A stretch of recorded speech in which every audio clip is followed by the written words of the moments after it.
Well, g'day everyone, and welcome to another Regatta review. I am, of course, joined by Alan Croot and Binky Kafuri. G'day, Alan and Binky. Hello, Guy. How are you? I am Hi, good. good always to see you. Good to see you too. Binky, you survived the PIMS tent on Saturday. Well, I did survive the PIMS tent, but I did have a 21st birthday party at our place later on that evening. So you did. I I had to heard be that. very well behaved. Oh yes, that does take a little bit of the fun out of the PIMS tent, I suppose to say. Alan, you're enjoying yourself in the PIMS tent. It's fair to say. Yes, but I wasn't there all the time, unlike some people. Well, And, no, I assume you're not referring to me. I certainly no, wasn't. no, I'm a you, very no, busy no, other, schedule. other folk. But I did survive the Damascus mosh pit, as you might have seen Oh, on. well, I think Sunday, yet a whole nother thing. Well, look, we're going to try and get through this one in a cracking time of 30 minutes. So I've got a leg of pork in the oven, and that's going to take priority over this, dare I say. I shouldn't say that, should I? Why don't we get cracking on Saturday first and foremost, the esteemed Australian Henley Regatta. Not quite the Royal Henley, but it sort of is for us, isn't it? It is. It is. And in fact, it's been spruced up a bit, hasn't it? I certainly think there was a much bigger crowd this year than I've seen in the past. Yeah. Binky, did you notice that? Did you seem to think there was more people this year? Well, we had the perfect day for it, didn't we? Oh, It was beautiful. The weather was lovely. The water was lovely. And the PIMS tent might have had a role to play as well. Oh, look, they did a good job there, that's for sure. No doubt about it. I think And it they had was a a few lot of other. fun. They had a few other little caravans around, didn't they? Serving things like coffees and They did. other little ice creamy type things. And They did. But in fact, I think that's probably one of the better ones as far as that goes, as far as what was available this time round. So anyway, Yeah. well done to all the organisers. I think they did a A good few job. interstate visitors as well came down Yep. to race, which was quite exciting. I met 3 Germans. There you are. Who were here for pink. Is that a good thing or a bad? No, let's not go there. Well, I mean, anyway. All Do you right. want me to give Now, you a Alan, few? tell me, what did you see, Alan? What did you see on Well, Saturday? I saw Furbank make 3/8 finals, which was good for them. Saw They only that. won one of them, which was Div 3, but those girls were happy. Yep. In fact, being presented, I heard one of them say, "That's my first medal in 4 years." So, Oh, isn't wow. that wonderful?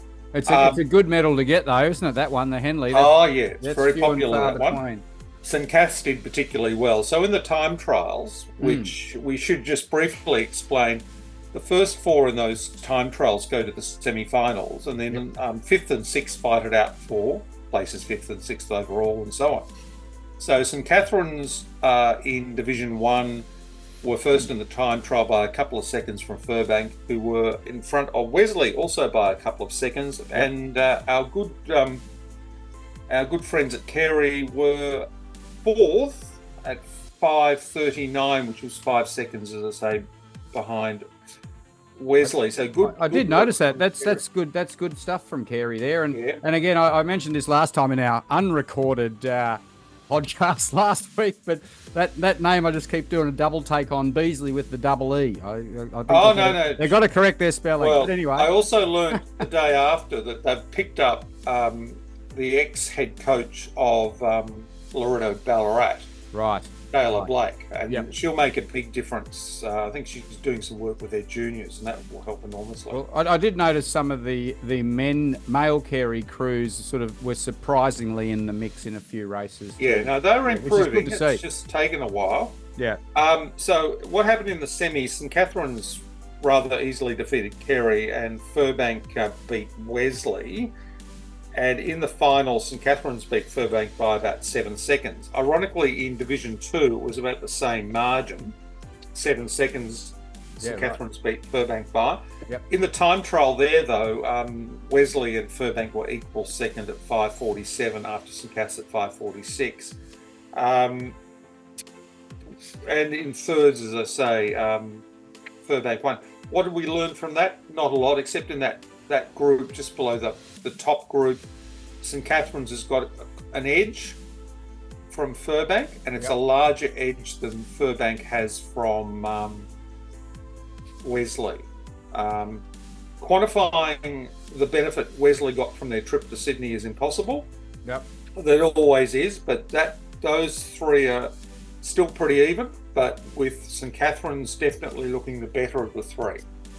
Yeah, I think we should point out also that this is a race that the Coxes have a huge role to play in Henley. There are two big bends, and you know, there's 4 or 5 seconds at least that can be gained from getting a good line.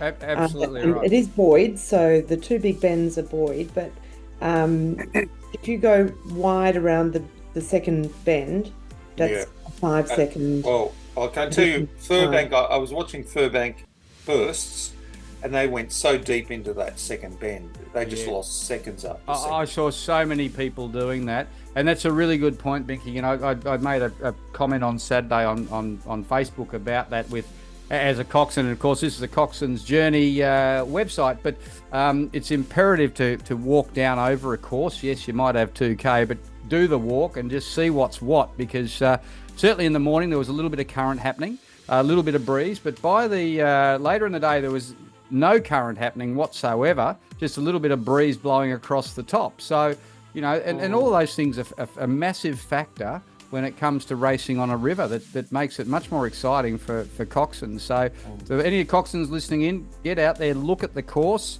and see what's happening, see where the current is. You see the current by the buoys, by the way, and the buoys out in the water, you'll see what's happening behind those buoys. Don't look at the ripples on the water. That's the wind affecting that one. So look at what the buoys are doing. So anyway, I'm sidetracking. Let's devote a whole show to coxing school crews, because I think at school level, coxing is even more important than at elite level. Yeah. Surprisingly.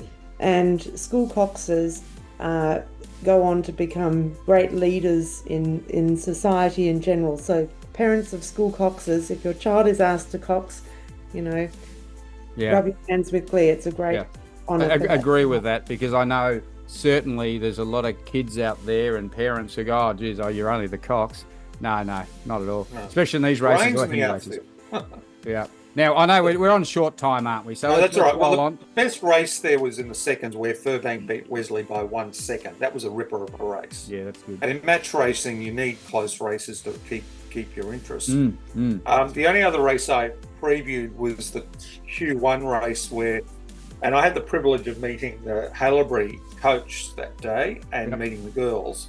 And Haileybury, who are racing in Q2 or Division 2 ahead of schoolgirls. Sorry, Alan, can I just jump in, because a few people who aren't used to your Facebook group, Q1, Q2, Q quad Division 1, Q, Division 2. Yeah, Division 2. Numbers are numbers. Q for quad, 1 Division 1. That's right. Yep. And Banks a la Shelford was second, and I heard that one of those Banks girls, one of those Shelford girls, will be at Corowa next year. So, you know, they're all dispersing all over the place. Yep. So that was a fun day. Do you want me to move on to the? Well, why don't we roll into Ballarat? Because from what I saw on your social media, and as I said before to you before we started recording, is I've always heard of this event. Obviously, it's been around a long time. But I really had no idea how big it is, as far as it is like a head of the river, but bigger in a way, because it's got all the girls. They all obviously live in the same environment. They all know each other. I reckon it'd be very exciting. Girls and boys. And I will say the same, Alan. I had heard of the head of the lake in Ballarat, but it was through your Facebook group that I learned what a big deal it is, and a fanfare. It's huge. Yeah, it was actually more tame than usual. I these days the principals hang out in the mosh pits. When I took that Damascus stuff, I asked the principal who was in the mosh pit if I could actually film them, and I also asked the Loretto Ballarat principal, who I know, but there were a couple of girls who don't like to have their pictures taken. No, it's a big deal. I mean, the whole business where they march in, and I'm running around trying to get the film of them, but they're doing it at different times. And our friend Richard Dorstein, our esteemed commentator, had a ball his And commentary. I think just to go back, did you not distract him on Saturday, and he was still down there having a Pims as a Scotch and Melbourne Grammar, a very close tussle between the two old favourites. Scotch and Melbourne Grammar are coming down the staging neck and neck. He's bolted up to the. Well, yes, he did. He had a ball in Ballarat, and his commentary was superb. And of course, you couldn't hear it in the last two races because you did get that wall of noise. Ballarat's slightly more conservative now than it was 5 years ago, and it was COVID or the schools just toning the thing down. But there is a wall of noise, and when St Pat's beat Clarendon by 0.18 of a second in the boys, that was just an epic race. Oh, 0.18 of a second? Yeah, it was. Oh, it was geez. just. Well, that's nothing. And 500 to go, Clarendon were in front. Then the St Pat's boys put in a surge. The Clarendon boys put in a surge, and it was just brilliant. Oh, that's a miserable race for the poor buggers rowing it. That's right. Well, of course, we had a bit of a smoke haze late in the day. We started out with calm waters. It got windy a little bit, and then the smoke from the bushfires basically calmed things down. Oh, right. Interestingly, before the girls' fours final, Nikki Polinsky, Ballarat Clarendon's ace coach, was there, and I was a bit disturbed because she was in lane 6, and lane 6 had only won one race. So even though there was a northerly blowing, the boats out in that northerly side weren't doing well.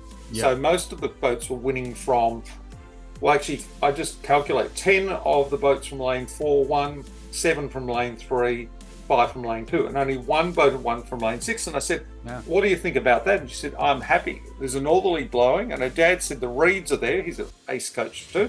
Yep. So anyway, they won by 7 seconds from the Loretto Ballarat in a very, very good race. Yeah. Interestingly, after everybody sort of worked out the Clarendon one, we realised that Ballarat High School, who haven't been up for a while, had beaten Ballarat Grammar. I can see. And that's like, that hasn't happened in a while. And a high school's got some really good people with them at the moment, and apparently the principal's really on board. So high school have done well at nationals 5 to 10 years ago, and also in other events. And so they're on the way back. So I was very impressed with that. They're not going to nationals though, because they think they're too far off the pace. Yeah. Grammar, interestingly, came in with an 8:13, which was 13 seconds behind Ballarat Clarendon. They're not even rowing fours ahead of schoolgirls. They're going over to quads. And they're rowing quads at nationals. So do they just field a 4 for the event of Head of the Lake? No, not usually. They've been rowing fours. They rowed at the Ngambia Regatta. They rowed in the under 21 quad, and were about 7-8 seconds behind Barwon. This school's been in and out of the sweeps and quads for the last 3 years. Right. You've got to sort of remember, we were all focused on that Ballarat Clarendon crew the last 3 years. Fantastic crew, 2 national titles, whatever. The Ballarat Grammar crew was also extremely good in that time, but because they were overshadowed, they probably didn't get the kudos they should have. This Grammar crew isn't as strong, so I think they're going into quads because the girls are actually better at quads. They put in fine performances at the Melbourne Head, and so in quads, maybe instead of a top 6, we might have a top 7. Isn't that interesting though, that the Ballarat schools seem to be far more flexible of, trying different boat classes and, swapping around and competing in both in the up, the running up regattas. They're not just committed to one boat and it's only going to be the 8 and it has to be a certain way. But what also just occurred to me as you were talking about the procession and the fanfare of the regatta is the school pride and the spirit and everything, that not just the rowers but the other students at the school get such a great day out. And it reminded me of that article we discussed last week about the end of school sports. And well, if you go to athletics carnivals or whatever, it's not just the kids that are participating in the sport that benefit from it. It's the school spirit, it's the pride, it's the feeling of belonging, and there's so much more to school sport. You know what, Binky? And I think it's just if you mention private schools or elite schools or rowing or whatever the wording is that our particular journalist friend uses, it's clickbait. I love what you just said, and I'm not saying any BS when I say this, but as you said that, my hair stood up and I've literally got goosebumps just thinking, because that is what hair? So well, not on my head, obviously. I'm talking my arms. But obviously, I mean that because it took me, with you just saying that, took me back to that exact same thing, and Jesus, it is so true. That article, how stupid does it look when you say that was a Sunday? These kids were out doing that Sunday. And I think she's taken a tiny bit of information from one school who's dropping their sporting program a little bit. Yeah. But what sport does for students, regardless of whether they're good or bad or indifferent, there's so much more to it than such a surface comment. And that's what the schoolgirls have. I've been saying this from the get-go of first getting involved in the schoolgirls and through the Fintona side of things, which is obviously at the slower end of the race course, for lack of a better word, but seeing the participation, the interest and the motivation, they do it so well, and that's exactly what sport's meant to be about at school. And as I always say, whether you are in the first 8 at the winning school or you're in the Division 4 Year 12 8 coming last in the D final. They've all actually done the same amount of training. They've worked so hard, and they all deserve the accolade of the achievements that they've made. I just think it's wonderful. Anyway, agree. We digress. Well, I'll finish off on the head of the lake. In the seconds, Loreto Ballarat broke through in an 8:10 from Clarendon. They've beaten Clarendon before. Grammar was an 8:26. By then the smoke had come in. It was pretty difficult. Earlier on, though, there was an interesting development. Ballarat Grammar, which you might remember the guy we talked about in Internus. Yeah. Remember as one of the better schools? Yes. You remember that with Furbank? Remember there were 2 of the small schools? They won Division 1, 2 and 3 in Inters, taking those titles basically away from Loreto Ballarat, who've been dominant. Loreto Ballarat did win first in juniors. Yep. So looking at it, because Loreto Ballarat and Clarendon could final at nationals. Right. That's about what you'd say at this stage. Yeah. That's a big call. Well, you've got to remember the Ballarat schools were 1st, 3rd and 4th last year at nationals. Yeah. And so they're going to come back a bit this year, but those 2 schools could certainly final. Oh, they breed them tough in the country, don't they? Oh, they're good fun. They're good fun. That's why I love going up to that regatta. Yep. Do you want to go into juniors quickly? Go through juniors quickly. I noticed that the juniors regatta it made the Herald Sun online sports pages. Oh, did it? Oh. Lots and lots of fun photos of the rowing at the Barwon, with, as you would expect out of year 9s and 10s, lots of eyes all over the place and people hanging out all over the place. But it's great to see the girls getting some attention from the media. Yes. Did you hear your old school's 8 almost got taken out? And all the controversy was in the last race of the day. Did you?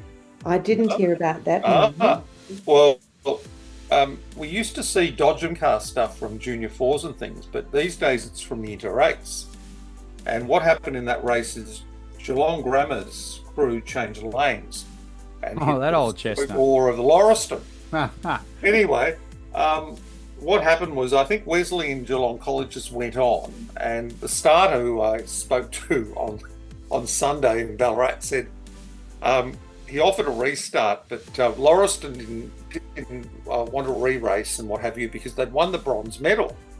And they probably were favoured to be 4th. Oh. And of course, I have an interest there because one of my potential future son-in-laws is the coach of that crew. So the first thing I looked at was the medal count when I came home from the regatta, because the medal count sometimes gives you an idea as to what happened. And I saw Lauriston won bronze. And I thought, cross my fingers, is that their age? And it was, but in extraordinarily silly circumstances. So there you are. Well, we put that we go down back to race to, incident. Boxing and the importance of. Oh, yeah. Mm. Oh, yeah. That's fun. The other thing that happened, of course, is Katie McNeil won her event easily. So if you take a look, she's rowing into singles at Head of Schoolgirls. And as far as schoolgirls go, she's joining up with Clodagh in doubles at Nationals, which is wonderful. Yeah. So that's really sweet. 17 I've got a seconds, message. I see. Ooh, 17 seconds, I see. She. Oh yeah, she's that. You know how they sometimes say Clodagh- pencil a result in. You can. Is ink Clodagh that in. rowing a single at Head of the Schoolgirls, or what's her? Who's at Clodagh's rowing seniors, so that'll give Alice something to think about. You can only row one event at Head of Schoolgirls, can't you? Correct. Oh yeah, sometimes they let you give you a bit of freedom, but it's only because if there's an extraordinary circumstance where the school's got a Injury or leftover girl something. where they need a 4-seater and then she can row singles or something. Yeah. Happens. Yep. Anyway, the other interesting thing, if I can just, we're going quite well here, just on juniors. So, just going back to the middle table, I came home and looked at this. Loretto Turak, 13 gold. Well, lots of split events, but 13 gold. Corowa, 2 gold. Well, that's small boats, as you'll see. And if you go down to the table, you can usually predict where they pick them up. So in juniors, what happened was Corowa won both double sculls and single sculls. I noticed the single sculler, her name's Whitehouse or Whithouse. She won about 2 weeks ago, or 2 regattas ago, I beg your pardon, in really great time. So she's certainly a prospect for the final Head of Schoolgirls. The big thing, as I said to you, I don't know if we're recording at this time. That's the problem. But there's a girl called into Natalia Newen. There's a girl called Natalia Newen who must have been a year 8 when she won a gold medal last year, because she's still in juniors. Yeah. She won again this weekend in the junior double scull, and no Corowa girl at Head of Schoolgirls history has ever won 2 gold medals. And that lass could get across the line. So that's really exciting for them. I'm sure they know about that. As far as the rest of the results go, Loretto Turak and MLC dominated from MGGS, Loretto Ballarat, Strathcona and Genazzano. And I have to mention, although they had a peach of a heat, Footscray High School won a bronze medal. Excellent. Yay. I'll tell you a little secret about I can see it. Loretto What's going Turak. on? Yes. So the Loretto is not a huge school, but they have a huge rowing program, and that is due to the former principal, Dr. Stevens, recognised the value of rowing, and she saw the benefits of rowing for the girls. And so they have a policy where every girl who wants to row gets the chance to row. So in the junior years, when they do the Learn to Row program, almost every girl has a go and does the first season. That's why their juniors are so dominant. They really prioritise giving everyone that wants to have a chance or a go at it. Whereas I think most schools have limited numbers, and they'll say, okay, we've got this many seats and we'll fund that. But that was a really big thing that Dr. Stevens did for that school. And well, that's evident in these results, isn't it? Yeah. Well, remember, I only looked down to Division 4, so that's at the cutting edge. But I think he's quite right. Sometimes they have 18 quads.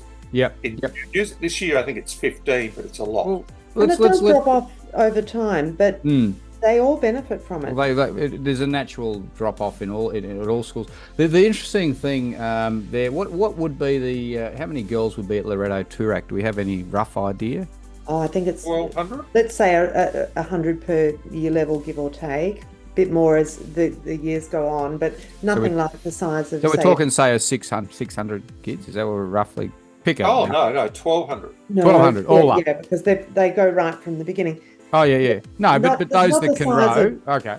Yeah. But what I'm getting at here is, so Loretto Turak has taken 12 medals in total. MLC 5. Per capita. Loretto's taken 19 medals. Hey, MLC, 5 medals. I'm looking at it. Oh, yes, but Loretto Turak, 19. Yeah.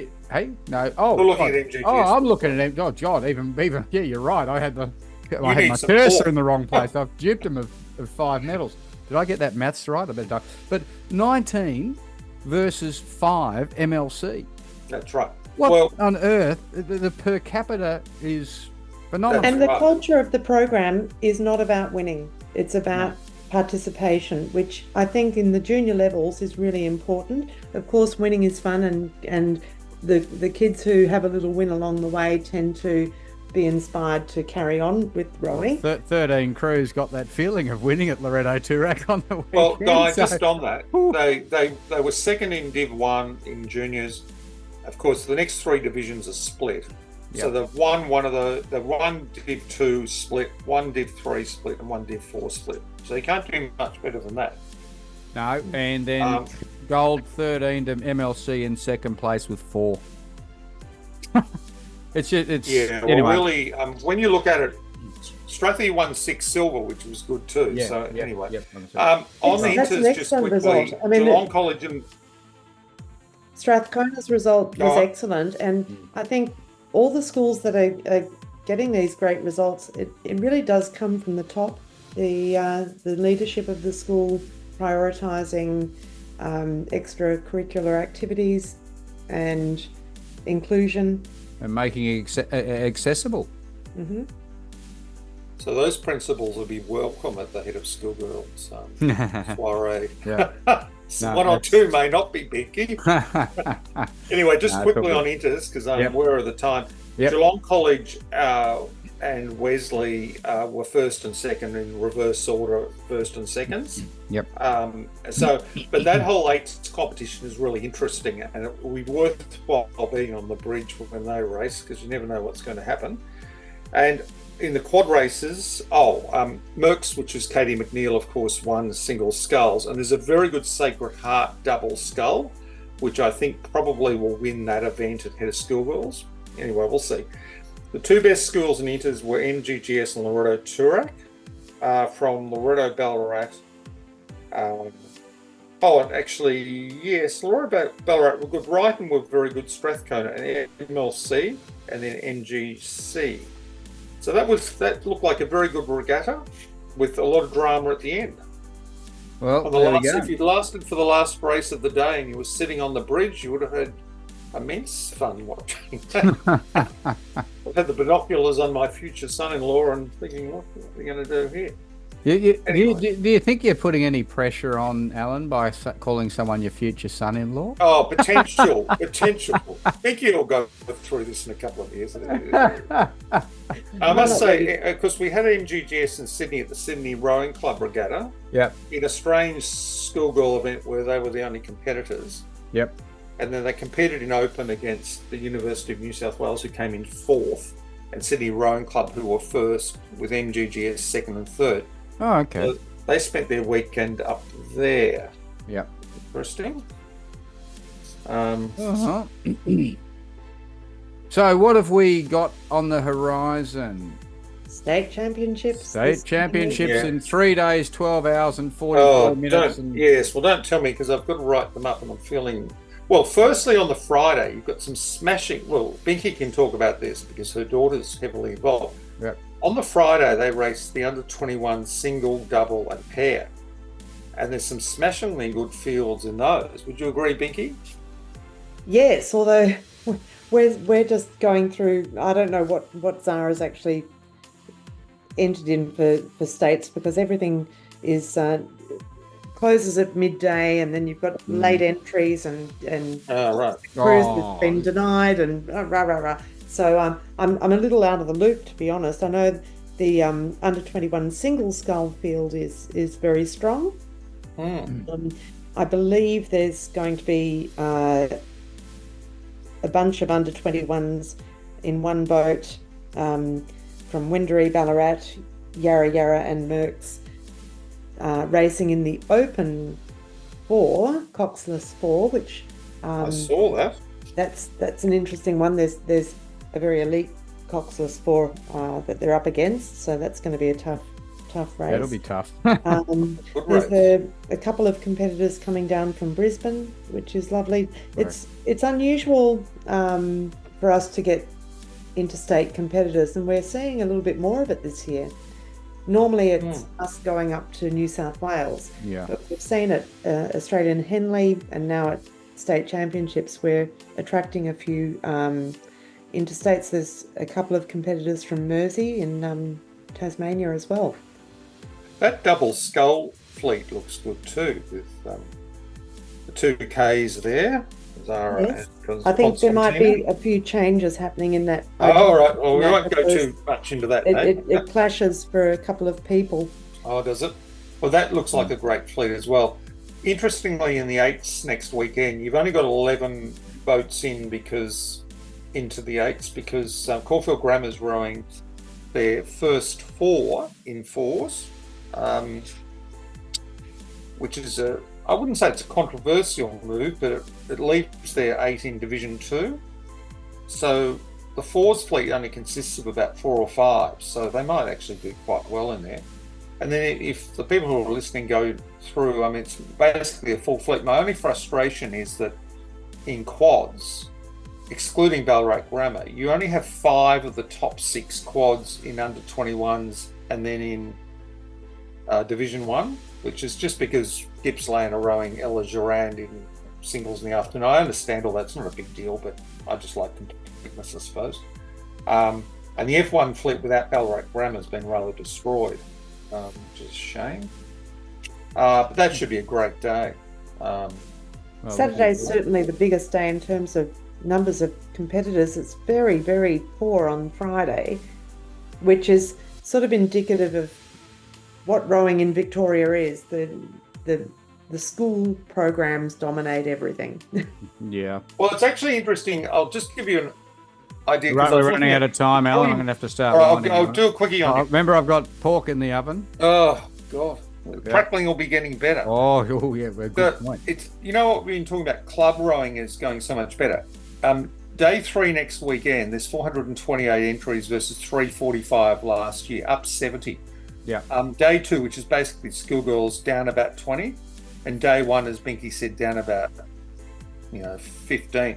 The Victorian Junior Championships, it was down about 50. So what's happening is schoolgirl stuff and schoolboy stuff is down. It's club events which are really grown massively, which includes.